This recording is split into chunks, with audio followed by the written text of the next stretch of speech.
harus kita lakuin, Ustaz? Ya, kita ini harus sadar bahwa kita ini juga bau. Jangan ngatain orang bau, padahal diri kita ini juga bau. Sambil ngopi, izin bertanya nih, Ustaz. Iya. Ini subhanallah nih, Ustaz. Karena baca di berita, kenapa sekarang tuh akhir-akhir ini konflik rumah tangga itu banyak sekali, Ustaz. Di akhir zaman ini, Ustaz. Apakah di zaman Rasulullah dulu itu tidak ada konflik, Ustaz? Di setiap zaman konflik ada lah. Zaman Rasulullah ada konflik. Rasulullah SAW pernah bermasalah dengan Hafsah. Bermasalah dengan istri-istrinya.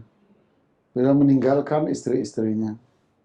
Bahkan beliau menceraikan Hafsah. Walaupun setelah itu rujuk kembali atas perintah Allah. Oh, Masya Allah. Abu Bakar Siddiq pernah marah sama istrinya. Marah dengan suara.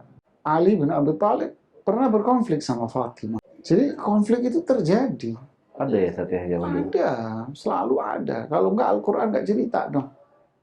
Tapi apakah kasusnya sama, Ustaz? Maksudnya ada kekerasan gitu seperti akhir-akhir ini kan, Ustaz, konflik rumah tangga itu banyak yang berujung dengan KDRT, bahkan berujung dengan membunuh pasangannya, Ustaz, gitu, Ustaz. Tentu kalau zaman sahabat dulu, kita tidak melihat itu, nggak ada. Nggak ada lah. Kita bicarakan konfliknya. Kalau pemukulan dan sebagainya, itu kan reaksi dari konflik. Nah, Ustaz. Ya, dan reaksi konflik itu adalah muncul kekerasan. Artinya, konflik itu memanas. Konfliknya tambah jadi. Apinya kecil, jadi tambah gede. Kalau mereka konflik ada, kemudian sur'ana ma yazul. Jadi ini konflik ini hilang langsung cepat. Kalau itu kan enggak, konflik ada tambah gede. Tambah besar, kayak kebakaran pasar. Konsleting kecil, jadi sepasar kebakaran. Biasanya kalau seperti itu, faktor apa, Ustaz, yang paling bisa memicu konflik itu menjadi besar, Ustaz? Ruangan, kan banyak orang, banyak oksigen. Kalau nggak ada ventilasi udara, oksigennya gimana? Habis, Ustaz. Nggak berputar, Ustaz. Nggak berputar, ngap orang di situ. Ya kan, orang bisa mati dalam ruangan itu. Tapi kalau banyak orang, tapi ada jendela-jendela terbuka, segar ruangannya. Kira-kira begitu. Yang jadi masalah, jendelanya ini apa? Jendela itu yang menjadikan konflik yang ada itu cepat hilang. Cepat hilang konfliknya. Apa jendela ini? Jendela itu adalah ketakwaan kita kepada Allah. Sahabat Rasulullah SAW itu the best dari umat Rasulullah SAW. Dipuji sama Allah dalam Al-Quran. Karena ketakwaan, ketaatan mereka sama Allah. Ketika konflik ada, ya ketakwaan mereka yang menjadikan konfliknya itu cepat hilang. Kita sholat bolong-bolong, sholat ditunda-tunda, istrinya nggak pakai jilbab, ketaatan jauh dari Allah, mindsetnya materi, duit. Ya ingatlah, konflik yang kemarin nggak kelar, nambahin konflik lagi, nambah konflik lagi, nambah konflik lagi. Itu gimana? Diare. Ya, menarik nih, Ustaz. Nah, Iyalah. kalau seandainya gini, Ustaz, seandainya nih ya konflik seorang Ngopi dulu biar nggak anu. Kalau konfliknya, Ustaz, ya, maksudnya konflik tuh rumah tangga, dua-duanya dalam konteks belum ngaji lah gitu, Ustaz. Maksudnya mereka belum belajar agama gitu, Ustaz, ya. Nah, dalam kondisi seperti ini, tentu saja kedua belah pihak pasti akan merasa keduanya benar, Ustaz. Nah, dalam kondisi seperti ini, bagaimana sikap seorang suami seharusnya, Ustaz, dalam menyikapi kondisi yang seperti ini, Ustaz? Kita kan tidak menuntut semua masyarakat ini alim dan berilmu. Artinya dituntut semua untuk ngaji, belajar. Itu ideal. Paling tidak, mereka mengetahui apa yang menjadi kewajiban dia kepada Allah. Yang penting bagi dia, disadar, saya ini hamba Allah.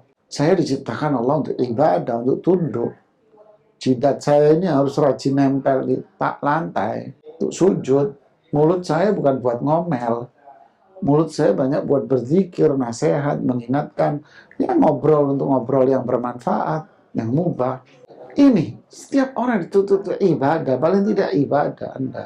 Sadar bahwa Anda kita ini harus ibadah sama Allah. Coba wudhu, menghilangkan kotoran, menghilangkan dosa, menghilangkan setan dalam diri. Sholat, menghilangkan dosa, dekat sama Allah, setan jauh. Sedekah, buang balak, kata Ibnu Qayyim. Membuang keburukan, terhindar dari keburukan, dekat dengan kebaikan. Ketaatan, berbuat baik sama Allah. Nah inilah. Allah pasti balas lah. Misalnya memulai rumah tangga ini emang bukan atas dasar iman ya, atas dasar cinta sama cinta aja gitu, sehingga terus menikah. Ustaz. Nah, terus dalam konteks seperti ini terjadi di rumah tangga kita, Ustaz. Apa yang harus kita lakuin, Ustaz? Ya akhi, kita ini harus sadar bahwa kita ini juga bau. Jangan ngatain orang bau, padahal diri kita ini juga bau gitu loh. Kentut kita juga bau, afwan ya. Terkadang kita ini kalau nunjuk orang, nyalain suami, nyalain istri, sadar diri kita ini juga berdosa. Evaluasi dirilah, masing-masing menyadari kalau saya juga ikut andil dalam kesalahan di sini. Nah, kalau semua orang menjadi tukang tunjuk begitu, lu gara-gara lu ini, enggak lu gara-gara, ya angel mas. Iya. Iya sih, Ustaz. Angel, sadari diri saya juga andil dalam kesalahan ini. Jadi intinya ketenangan dulu ya, Ustaz. Sadari dulu bahwa saya juga ikut andil dalam kesalahan di sini. Terus gimana? Ya saya harus rubah dong. Saya juga salah. Saya juga salah. Saya harus merubah diri saya. Kamu juga harus merubah diri kita. Kita mungkin yang kurang taat sama Allah. Ayo kita duduk sama Allah, ibadah. Ayo belajar, nanya sama Ustadz. Inilah jendela-jendela yang saya bilang. Itu tanggung jawab suami, Ustaz ya? Semua introspeksi diri. Suamilah ikut membimbing, suami ikut mengarahkan. Jangan tuh, itu kan tanggung jawab lo, kata istrinya. Lo kamu sebagai istri apa? Lo nunjuk-nunjuk lagi dong. Selesai jadi Ustaz. Enggak kelar. Insyaallah. Iya, angel. Jadi konflik itu sebenarnya udah ada di zaman dulu ya, Ustaz, dari zaman Rasul ya. Ada. Cuman perbedaannya antara yang beriman dengan yang tidak beriman. Kalau kita berakhir zikir, beda, hati kita tenang. Kalau kita sujud, cahaya. Kan kelar. Zikir, tenang. Tatmainnul qulub. Sholat, cahaya. Kelar kan? Insyaallah. Wa may yattaqillah yaj'al lahu makhraj. Ini solusinya di sini. Insyaallah. Itulah jendela-jendelanya. Nah, Ustaz. Jadi insyaallah Ustaz, jazakallahu khairan Ustaz Allah barik fiik. atas ini Ustaz. Mudah-mudahan Allah jaga kita semua Ustaz. Baik Ustaz.